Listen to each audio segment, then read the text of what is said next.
So today we're going to be talking about our last two shapes that are on your formula sheet. We're going to be talking about cones and pyramids. Then after we take care of those two, we're going to talk about compound solids, which is where you have more than one of these shapes kind of put together. Just think about the ice cream cone, or not really, but if you think about a cone and then a hemisphere on top, we have two different shapes linked together. That's a compound solid. So we're going to have to find the surface area and volume of those as well. After we've learned all the different types of shapes, we can actually put them together. So the next two we're going to be working with, on day one, the only shape that was kind of tricky was our triangular prism, because that was the one that had triangular bases. We had to find missing sides using Pythagorean theorem, things like that. These two are going to be similar. So any of our shapes that have triangles involved, they're going to be a little bit more tricky because they're not going to give you all the information up front. You're going to have to do some work off to the side to figure out missing information. So just be prepared to do a little bit more work for these if they don't give you all the information up front. So our first one is a pyramid. We have 4 variables that you're going to need to know throughout this kind of question. Now, L, what did L stand for on day one? Length. Length. It does not stand for length for a pyramid or a cone. It stands for something different. It actually stands for slant height.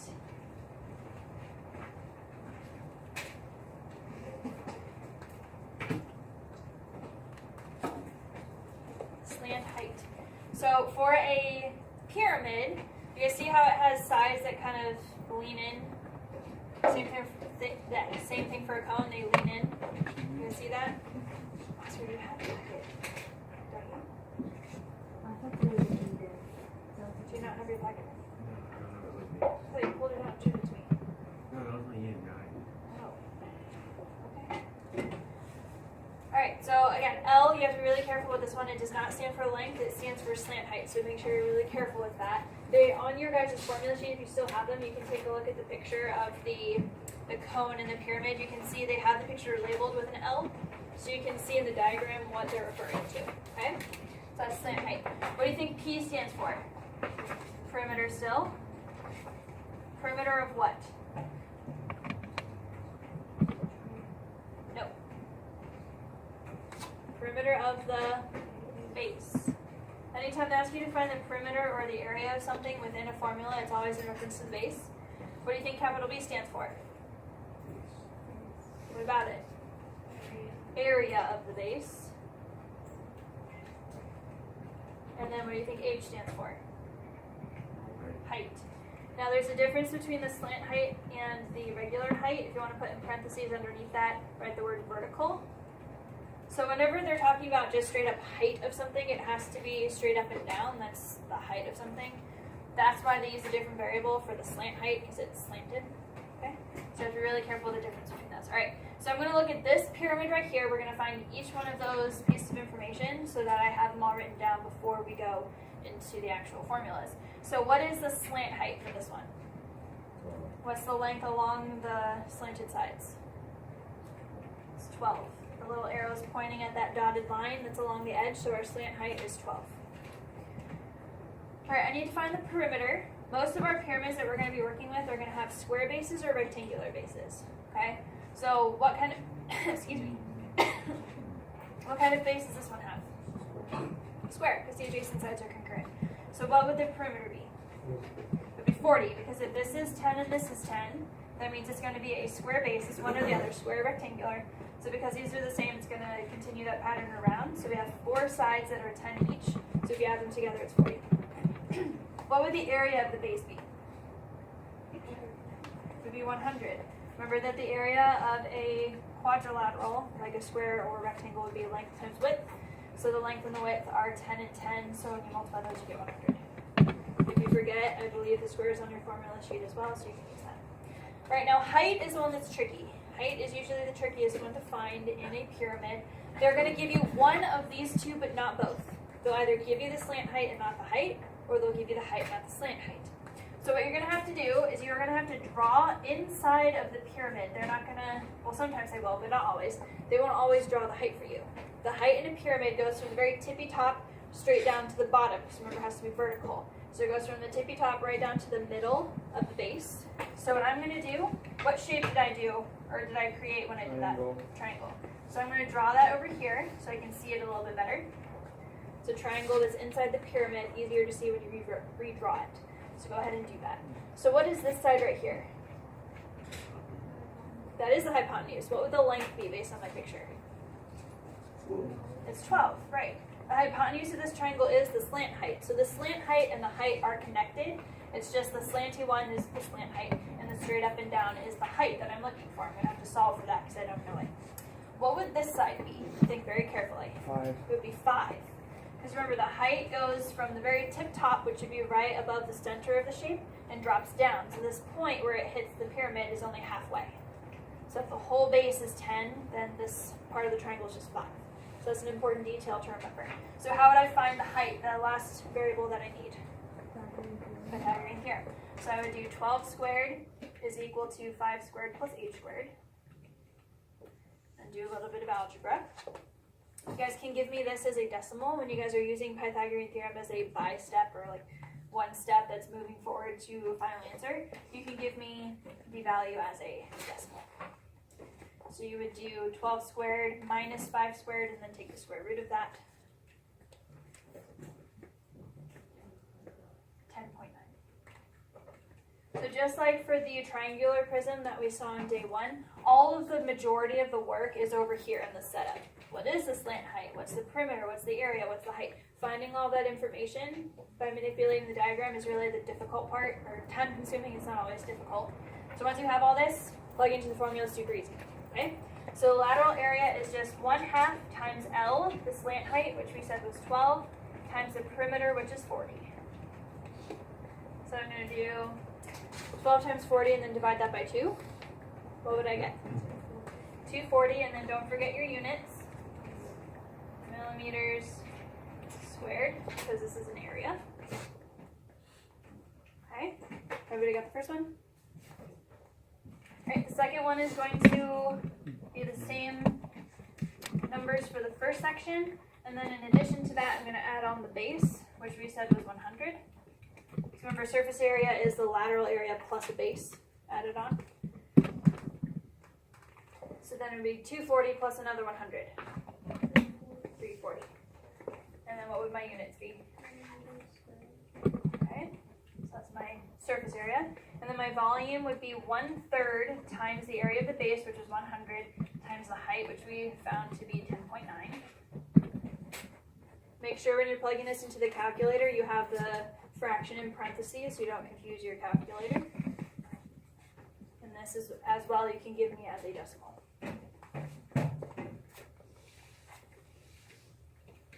You should get 263.3. Yes? Mm-hmm. Okay. And that would be millimeters Cube. cubed. Thank you for remembering. Alright, so that's your pyramid. Just like the triangular prism, a little bit of work off to the side, but once you have all that, you're good to go. Right? Any questions on the pyramid?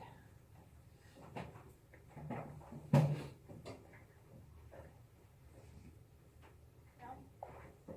Okay. Our last shape that we're going to talk about is the cone. So this one does involve pi because it is circular. It has a round base. What shape is the base of a cone?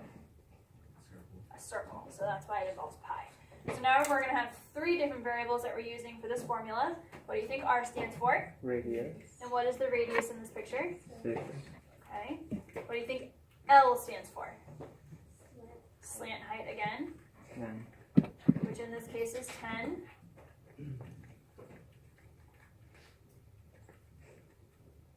And then what would H stand for? The height, which again, if you want to specify in parentheses underneath, write the word vertical, because there is a difference between the slant height and the traditional height. And do I know what that is right now? No. No. So just like we had in the triangular prism and the pyramid that we just saw, anytime that you have a triangle involved in your solid, you're going to have to use Pythagorean theorem. Because you can see the little right angle there, the height is going to be perpendicular to the radius, just like it was for the base and the pyramid. So if you want to redraw the triangle separate, you can, although the triangle is pretty clear in the cone. So this would be h squared plus 6 squared equals 10 squared, or however you want to write the Pythagorean theorem for the order. Either c squared at the front or the end. Again, this can be a decimal. I don't think this one turns out to be a decimal, but you It's 8. It's also a Pythagorean triple if you want to use that. Alright, again, the work is really figuring out what those pieces are and then plugging them into the formula is not difficult. So let's go ahead and do that. So remember, anytime you guys have pi in the formulas, I expect the answer to be in terms of pi, not as a decimal. So this one is going to be pi times the radius times the slant height. So how would I write that solution? 60 pi centimeters squared. And then this one for surface area is pi times the radius squared, which I'm just going to call 36 because I know what 6 squared is, plus pi radius times slant height. So again, surface area, you have the lateral area plus the base on the bottom added. So it's 36 plus 60. 96. 96 pi centimeters squared. And then lastly, we have our volume, which is 1/3 pi radius squared times the height, which we found to be 8. So again, multiply everything except for the pi symbol in the calculator. So 1/3 times the 36 times the 8. Leave the pi out of the calculator. And then what would you get for that?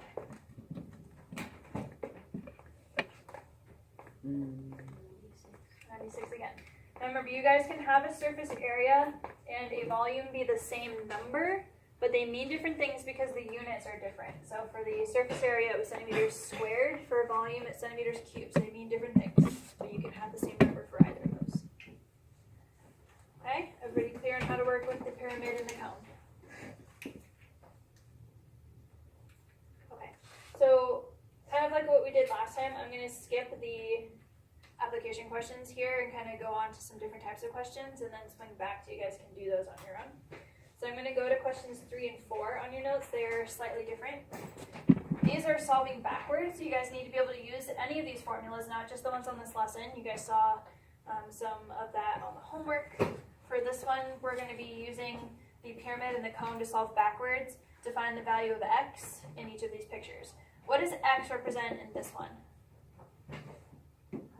The height. So I'm going to put that above x in parentheses so I know specifically what I'm looking for. And what does x represent over here? The radius. So writing down the specific variable in the formula that I'm looking for is going to be really helpful. So again, using the forward version of the formula is easy. You also need to know how to go backwards. So what do I know about this shape right here? What do I know about it? Just square. The square is the base. Very important observation. I know what the volume is, and I know it's a pyramid. Trying to find the height, okay? So what is the equation or the formula for the volume of a pyramid? 1/3 pH. This is your formula, right? Okay. Let's take that formula and plug everything that I know into it. Do I know what the volume is? Okay, so I can switch out the V for this. What does capital B stand for again? What about it? Area of the base. So just like Oscar noticed, the base is a square with sides that are 15. So what could I switch out the capital B with? 15, which is 225. The area of the base is 15 times 15, which is 225. And then h, that's the only variable I don't know. That's the x that we're looking for. Okay, so now once you plug everything that you know into the formula that we're working with, you're just going to use some algebra to solve. So how would I solve this algebraically?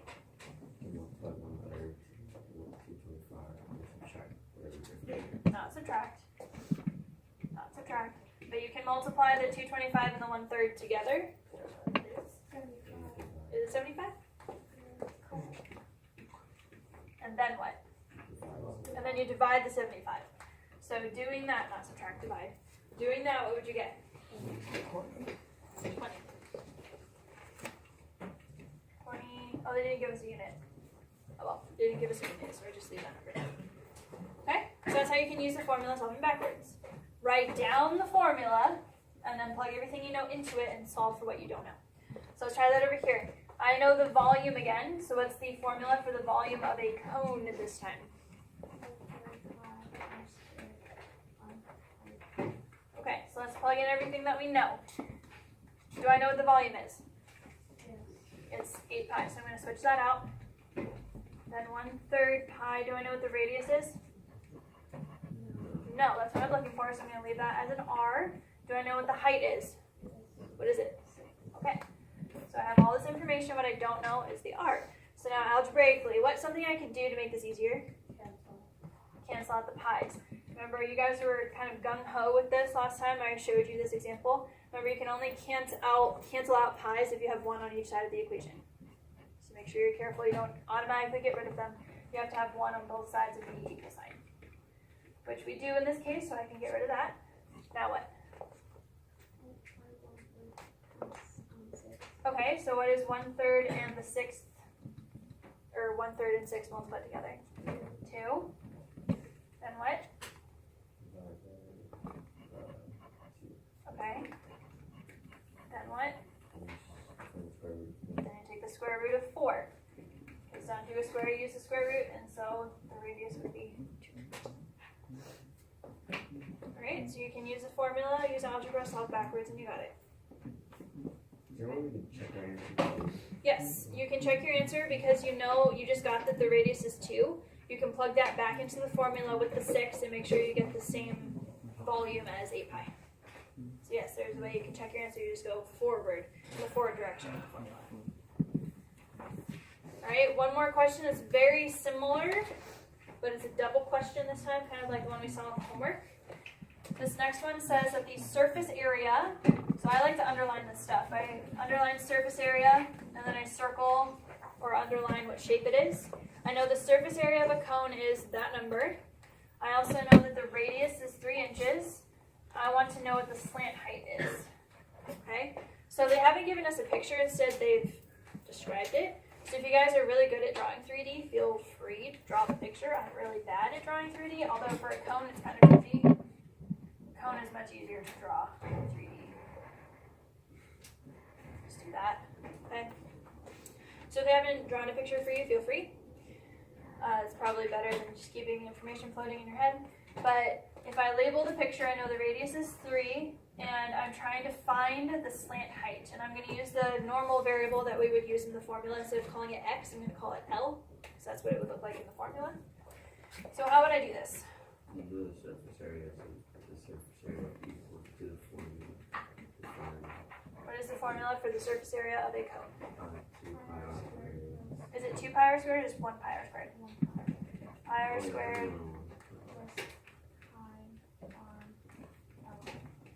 Okay, so this is our surface area. Do I know what the surface area is as a value? Okay, so I can plug that in for the surface area part. So I know the value. Do I know what the radius is?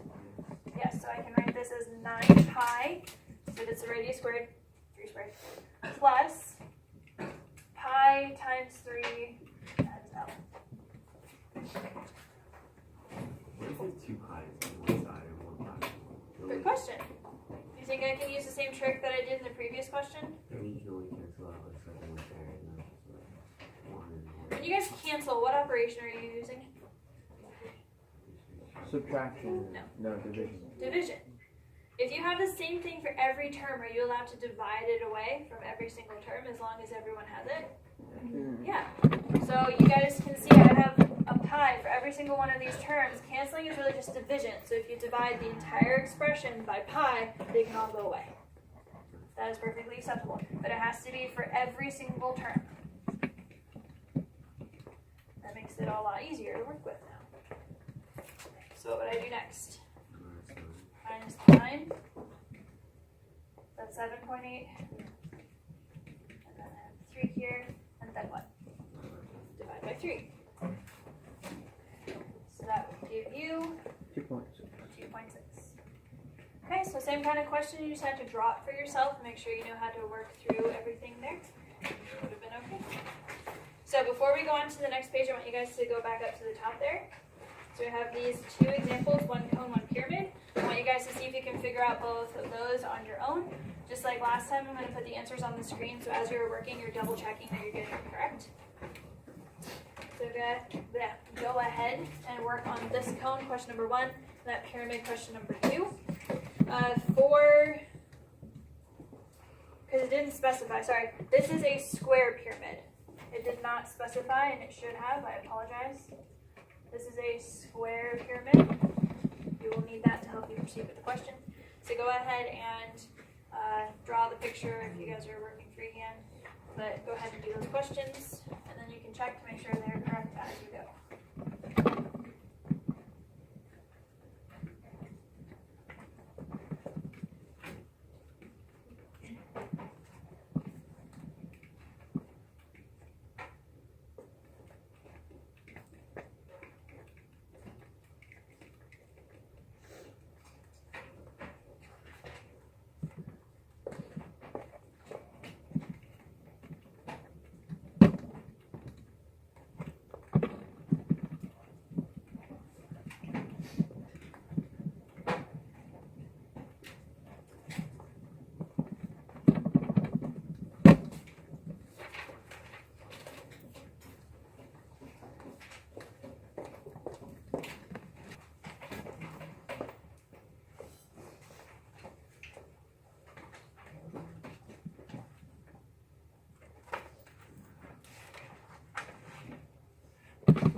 Okay, so just so we can finish class on time with the back side of the notes. When you guys are working, they didn't have the height physically drawn in the cone, so you have to draw it yourself. There's a little triangle you would use, Pythagorean theorem, you get the height as 8.1. With all that information written down, easy peasy, just plug into the formula and you should be good. Over here, they also didn't have the height drawn. If you want to try to draw it inside, it looks a little bit messy. It kind of looks like this. But remember, it's going to make a triangle anyway, so you can just automatically draw it outside of the shape itself. The slant height is that hypotenuse, you have the 8.6. The vertical height is what you're looking for. And then remember that the triangle goes halfway across the base. So if you're a triangle, you have to divide the 5.2 in half. Okay, so in your Pythagorean theorem, it should really be 2.6 when you're using that Pythagorean theorem to find the height, which gives you 8.2. Remember the perimeter, because it's a square, you would do 5.2 4 times, add them together. The area of the base of a square is length times width, would be 5.2 times 5.2, which I guess rounds to 27. Is that why I wrote that? Was it round? Close-ish? Okay. Yeah, so with all that information, again, these questions, the actual plugging into the formula is not the tricky part. It's finding the information you need to plug in. So once you find all of that, plugging into the formula should be good. Okay? So if you didn't quite finish, you can write down that information and work on it later, but I want to move on to the other side of the page. Alright, everybody good? Alright, on the other side of the page we have our SOL type questions, and then we have our compound solids at the bottom. I'm going to skip number 6 because we did a couple of those already. Let's just look at we're at 7. Alright, question number 8. We have the Great Pyramid at Giza has a square base with sides of lengths 230 meters and a height of 146.7 meters. Approximately what is the volume of the Great Pyramid? So I'm looking for the volume of a pyramid, and instead of drawing the picture, they've described it. Pyramids are especially hard to draw 3D, so I'm not going to bother because it's going to look horrible. But just remember, the base is a square, and they give us the side lengths, so that's information we're going to be using a little bit later. So what is again, when you know what you're looking for, you want to write down the formula. So what is the formula for the volume of a pyramid? Okay, 1/3 times the area of the base times the height. So how do you find the area of the base if it's a square?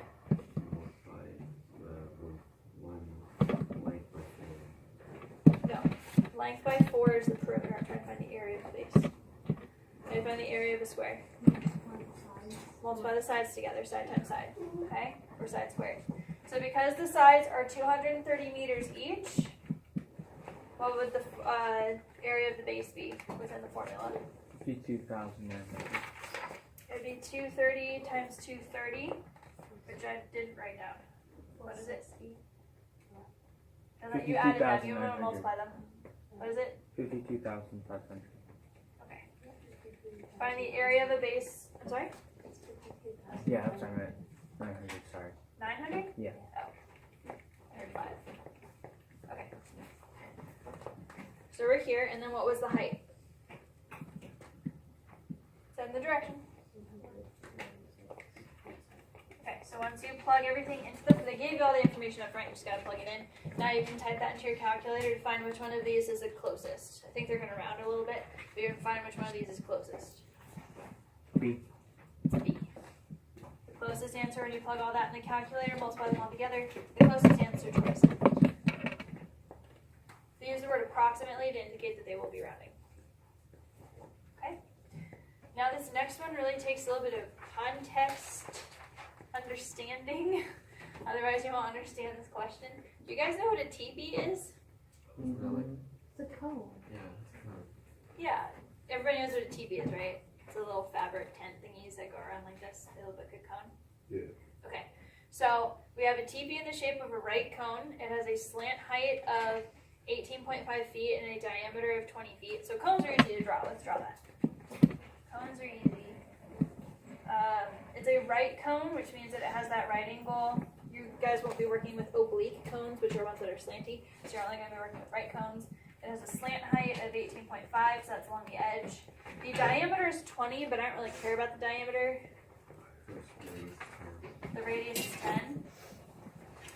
And it wants to know approximately how much canvas would be needed to cover the teepee. So what am I looking for about the teepee? Think it's surface area? What does surface area tell you? Plus the base. Yeah, surface area is plus the base. Do you guys have canvas on the ground No. in a teepee? No, it's a dirt floor.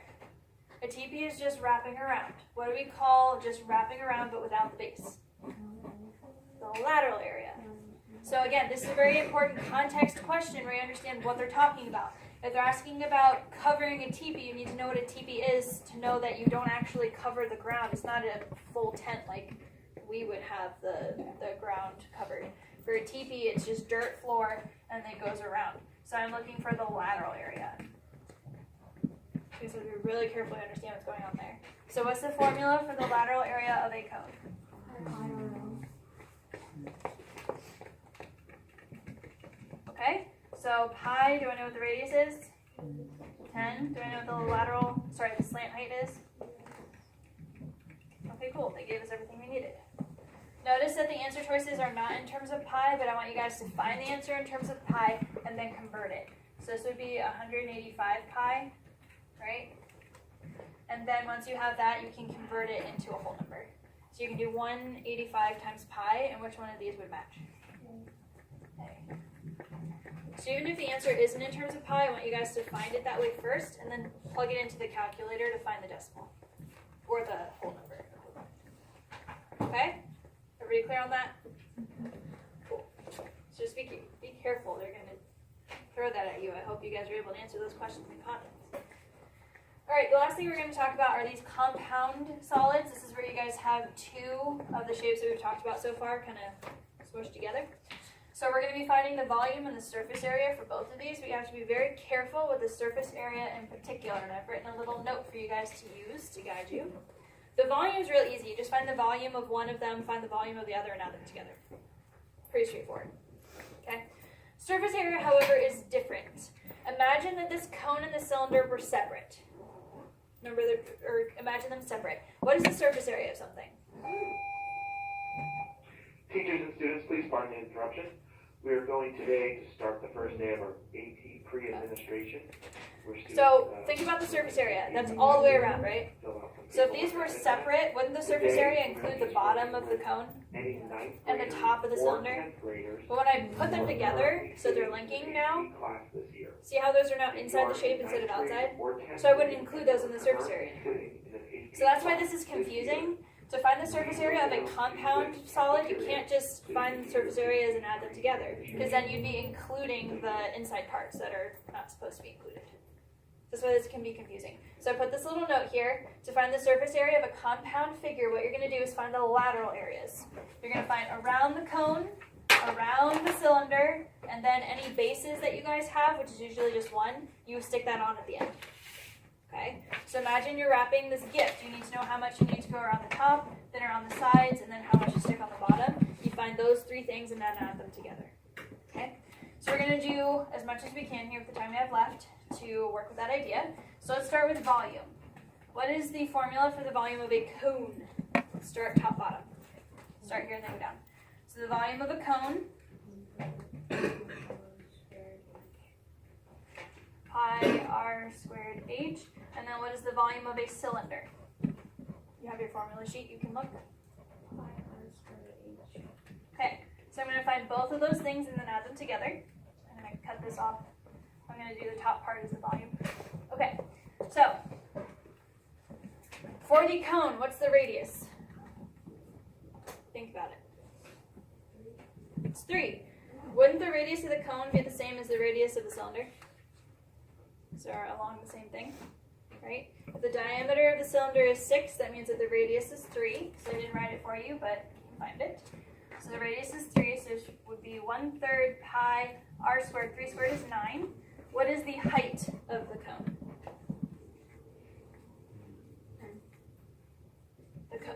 Cone. The cone, the height of the cone is 4. The little arrow is pointing at the height of the cone, 4. Nope, that's the slant. The arrow is pointing at the horizontal. Vertical. Oh, okay. Nope, this doesn't involve L as far as I'm aware. Alright, and then what would this be if I do 1/3 times 9 times 4? Okay, so the cone has a volume of 12 pi. Cool, we just have the question. Now we're going to do the same thing for the cylinder. So I have pi, what's the radius of the cylinder? 3, just like it was for the cone, because they're sharing the same base. So that squared is 9. What is the height of the cylinder? 10. That's the 10 is referring to the height of the cylinder. So then that would be 90 pi. So to find my total volume of the entire solid, I'm going to add those together. So what would I get? 102 pi. Do we have a unit? We don't have a unit. Unit, you can't really write it. Okay, so that's how you find that's pretty easy. You just have to do volume twice and add them together. Pretty straightforward. However, if they ask you for the surface area, you cannot just find the surface area of one, the surface area of the other, and add them together. Because again, that's double counting the circle that's inside that you don't actually want to use. So instead, I'm going to find the lateral area, and I'm going to find the area of the base and add it on later. That's my last step. So, what is the lateral area of a cone?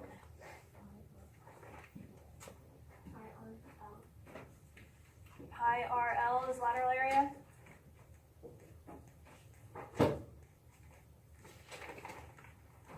That's right, okay. And then what is the lateral area of a cylinder? 2 pi r h. Okay, so same thing as before. What is the radius of the cone? 3. So I have pi and then 3. Now this is what I didn't have. I didn't have the lateral, I keep saying that because I see L, sorry. I don't have the slant height of the cone. How would I find the slant height? This guy right here. Pythagorean theorem. You guys can do that in your head or you can do it off the side. But if this is 4 and this is 3, what's the hypotenuse? 5. So that Pythagorean triple. So the lateral, the slant height for the cone is 5. You can do Pythagorean theorem if you want to, but that's where the Pythagorean triple comes in handy. So then the lateral area would be 15 pi. Cool. Moving on to the next shape, the cylinder. So this is going to be 2 pi, the radius is 3. What was the height again? 10. Multiply those all together. 2 times 3 is 6. 6 times 10 is 60.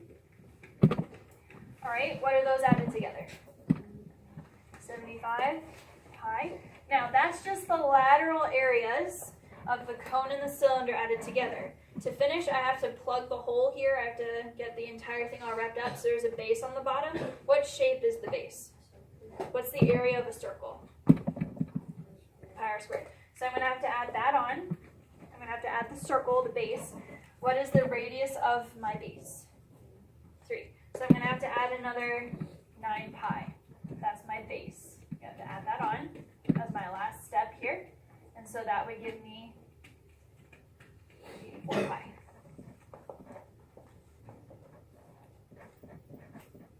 Alright, so I know those are a little bit more complicated. Because you have to, when you see surface area, you have to switch to lateral area for this one. It's a little bit counterintuitive. So you do lateral area plus base. Okay? If you have one. Sometimes you don't even have a base. Like for the ice cream cone, you don't have a base. You just do the lateral area of the hemisphere, lateral area of the cone, and then you're done. Okay? So only add the base on if you have this kind of setup here. Same for this one, you'd have to add a square on to the end. But if you don't actually have a base, then you don't have to. Okay? I'm going to pick one of these two to do. Which one of these do you guys want to do? Because we only have time for one more. You want to do the building or the ice cream cone? Ice cream cone. Let's look at this one.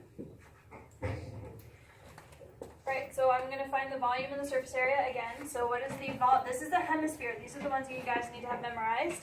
So does anybody remember what the volume of a hemisphere is? It's 2/3 pi r cubed. For a hemisphere, pretty sure. Yep, that's the volume of a hemisphere. And what is the volume of a cone? The one we just talked about today.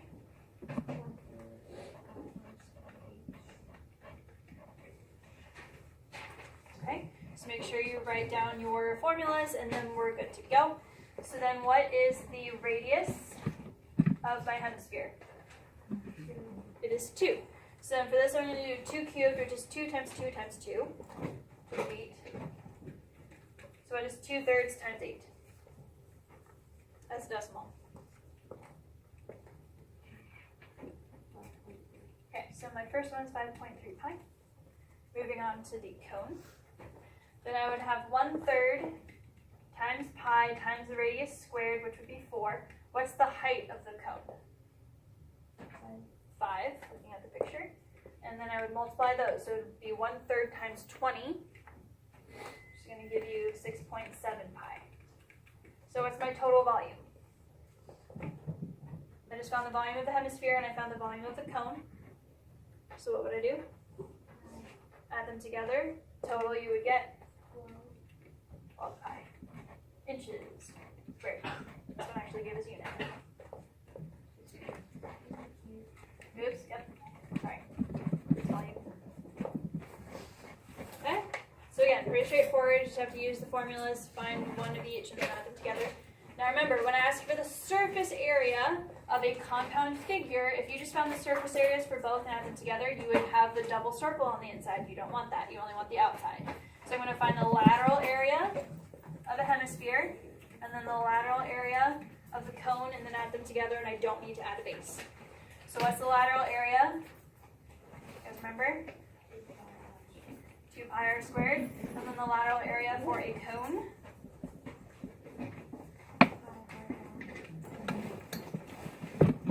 Alright, let's go ahead and plug stuff in. So again, our radius is 2, so this would be 2 pi times 4, so you do 2 squared, so that would be 8 pi.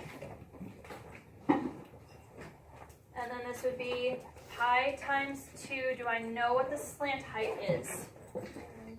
Do I know what this is? No. No. So how do I find it? Pythagorean theorem. You guys have to do 2 squared plus 5 squared. And then take the square root of that, right? Pythagorean theorem. 25 plus 4. So the square root of 29.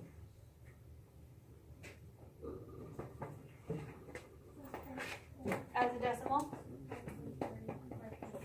5.4 rounded. Okay, so when you multiply those, that would be 10.8, right? 10.8 pi. And because I don't have an extra base, once I add these lateral areas together, I would be done. So what is 8 pi plus 10.8 pi? 18.8 pi inches squared. Okay, so I know those ones can take a little bit longer, but the only complication is that you remember when I asked for surface area, it's the lateral areas added together plus a base if you need one. Okay?